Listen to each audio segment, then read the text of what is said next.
Namaskar. Today we will study genotype versus phenotype.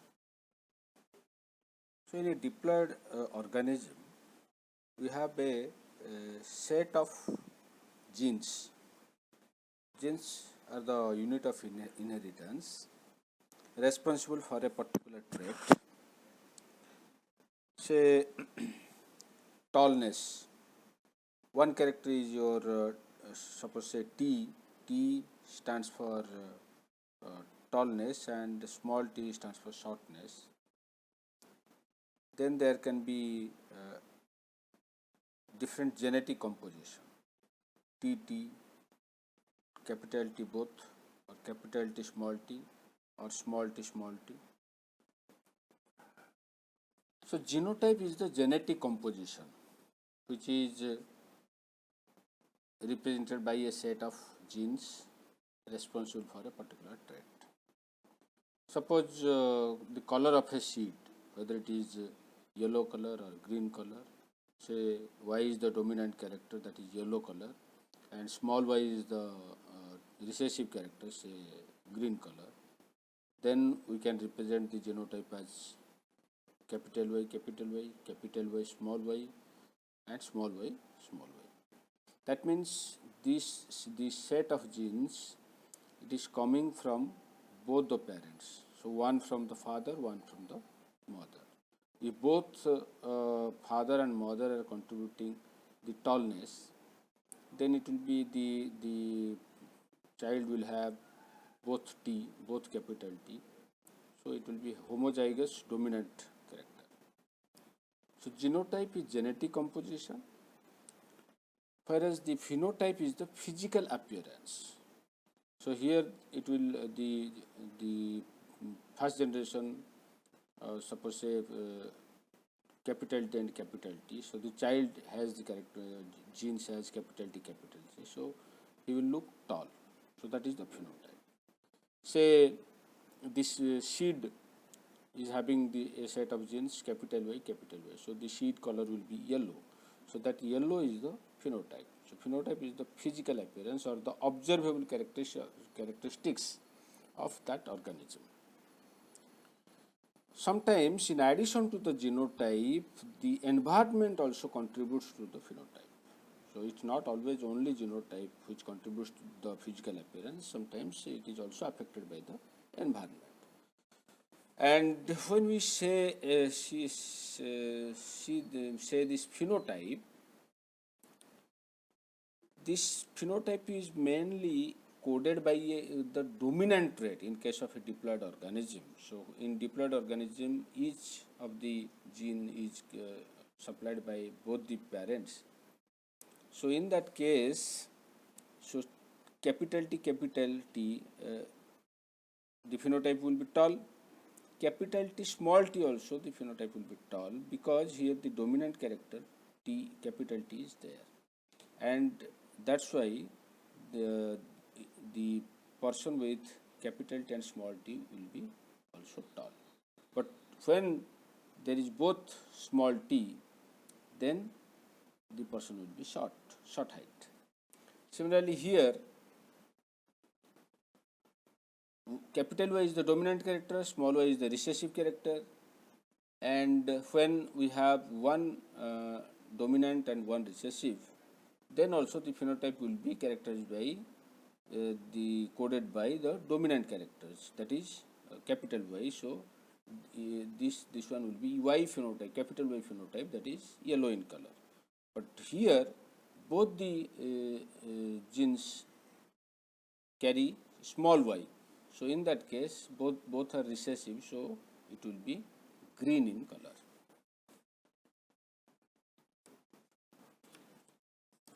So let us see, suppose in that example of tallness, so we can have three types of genotype: capital T, capital T, capital T, small t, small t, small t.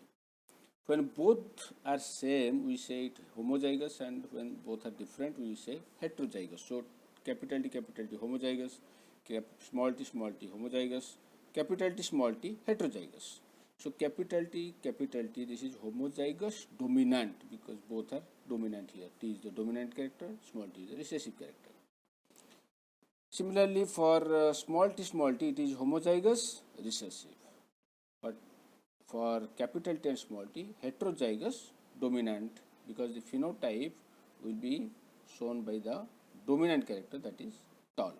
So for capital T small t, phenotype is T phenotype, that is tall. Capital T small t, the phenotype will be again capital T phenotype, so tall.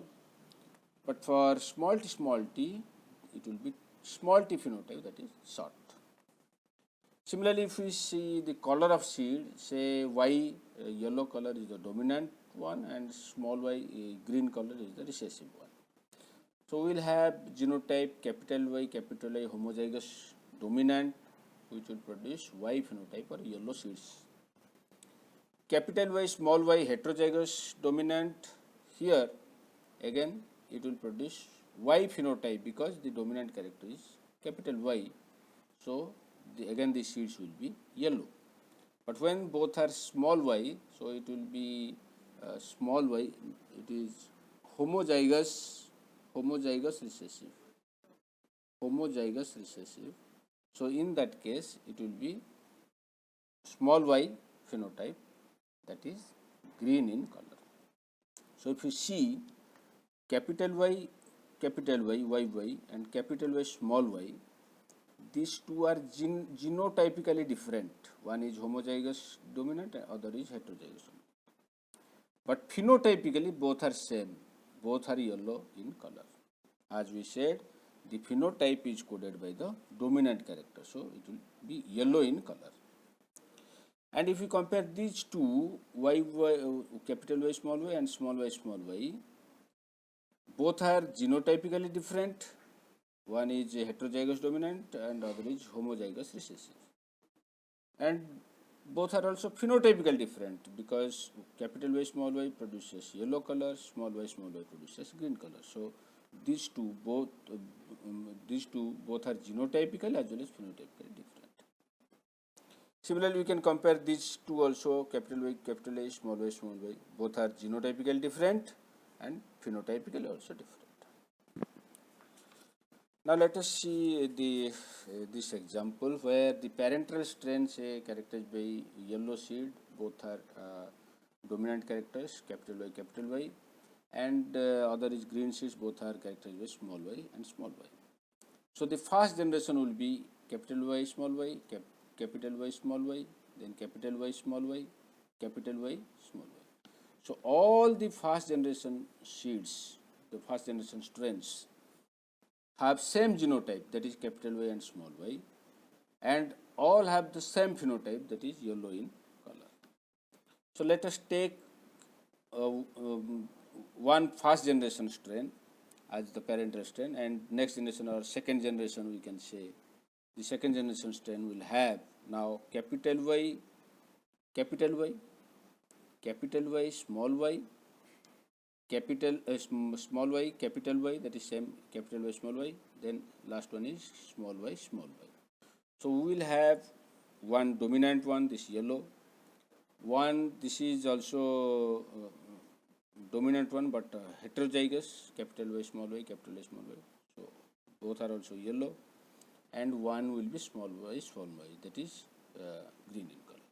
So what we are doing here, one from say one parent and the other from one parent. So this is one, then this is the second one, this is third one, and this is the fourth one. So we have four second generation. So suppose this is the first generation strain, so these are the second generation strains where we will get one capital Y, two capital Y small y, and one small y.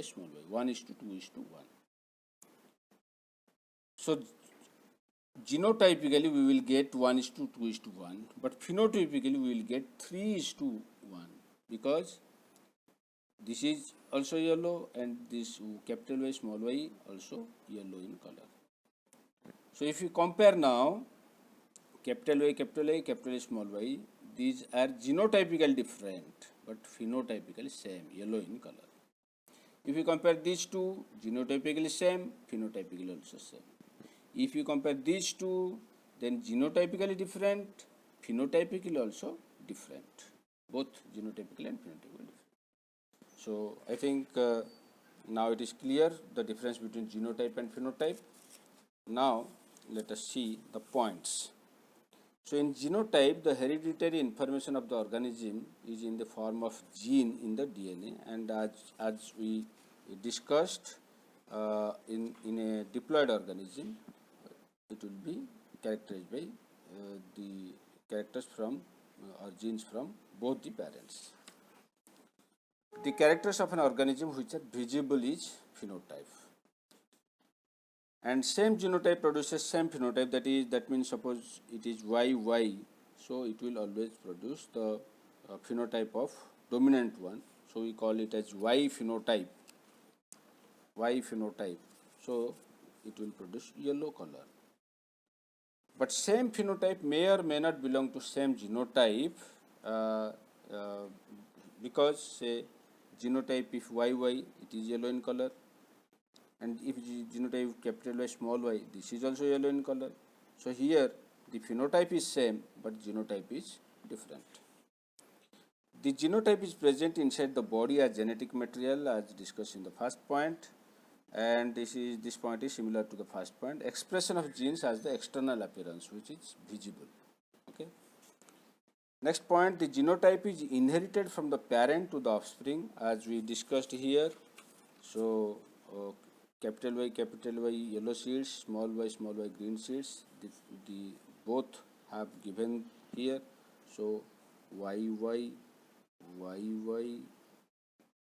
this YY and this YY. So 4 types. So again YY, this first generation. Similarly here also we can have all these second generation strands. So the genotype is inherited from the parent to the offspring, but the phenotype is not inherited from the parent because sometimes it can also be affected by the environment. So we can have another point, affected by genes, genotype, affected by genotype and environmental conditions. So only genotype, blood group, eye color, height, genetic diseases, only genotype. But when environment also affects, the phenotype will change. For example, weight, physique, beak of birds, these are purely affected by the environmental conditions. And genotype can be determined by scientific methods, for example, polymerase chain reaction, but phenotype can be determined only by observing the organism. Okay, no scientific method is required. So this is all about the difference between genotype and phenotype. Thank you.